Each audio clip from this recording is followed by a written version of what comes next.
We start with breaking news this morning. An unoccupied St. Louis police car was set on fire overnight. The burned out car was found on California and Osage. We have a crew heading to the scene right now. Police are calling this a homicide investigation. They say the victims are a male and a female who were found inside the home. I want to show you this scene. In the presidential campaign, Republican Donald Trump held a private fundraiser in Nevada last night. Trump has spent the last few days walking back some of his positions on immigration. Hey, this is basically a smash and grab situation. This is AG Jeans right in the Central West End in Maryland Plaza. You can see the damage here. We are between 14th and Tucker on Washington Avenue. This is one of the more popular areas of Washington Avenue. You can see there's a cafe right here. Andre and Kelly, I've been piecing together the details of this crime for the last hour. As you mentioned, it happened right outside of the Flying Saucer restaurant. Imagine being out here parked in a car and having someone tap a gun on the window of your vehicle. That's what police tell me happened. To give you some perspective, this is just about a block away from Busch Stadium. This all went down around 10:40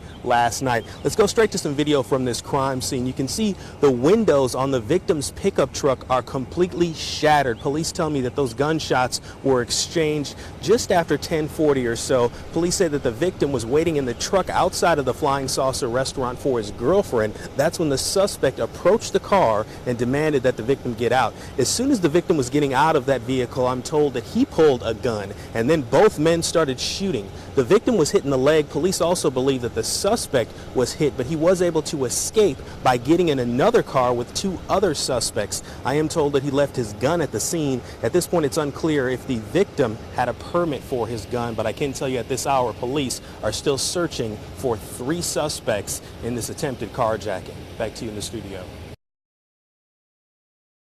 It is different.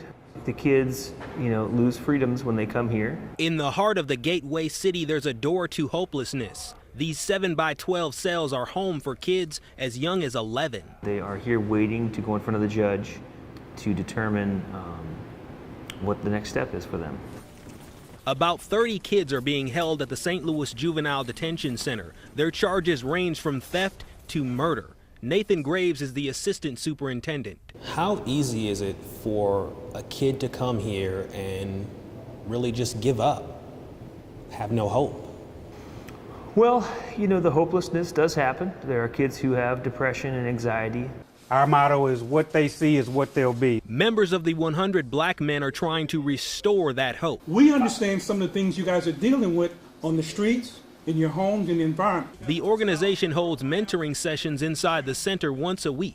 How we doing? The aim is to offer the kids a different path. What happens to these kids if they don't get rehabilitated? Well, it's a cycle.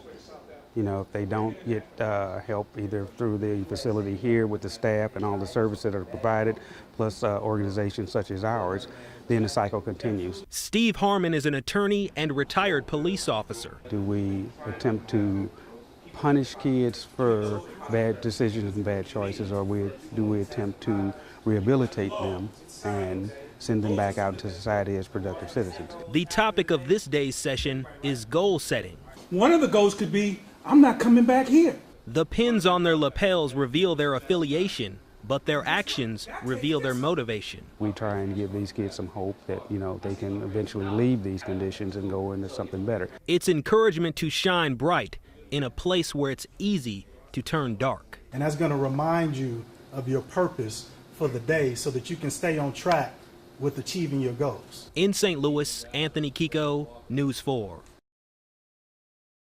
Police tell me that the suspect was still firing gunshots when they arrived at the scene in the 3000 block of Miami just around 10:30 last night. News 4 was there as more than 24 officers worked this crime scene. Now, this all started with a dispute involving a woman, her boyfriend, and her ex-boyfriend. Police tell me the woman and one man were shot to death. They also say the woman's cousin was wounded. When police arrived, I'm told there was an exchange of gunfire between the suspect and officers. That's when that officer was grazed in the leg. At this hour, I'm told that that officer is doing just fine. Moments later after that shooting, the suspect was taken into custody. Now, this double homicide brings our total for the year in St. Louis to at least 99 homicides, and so far 17 women have been killed. Coming up at 5 o'clock, you'll hear directly from Sam Dotson as he describes exactly what happened during this chaotic shooting scene. Emily and Andre.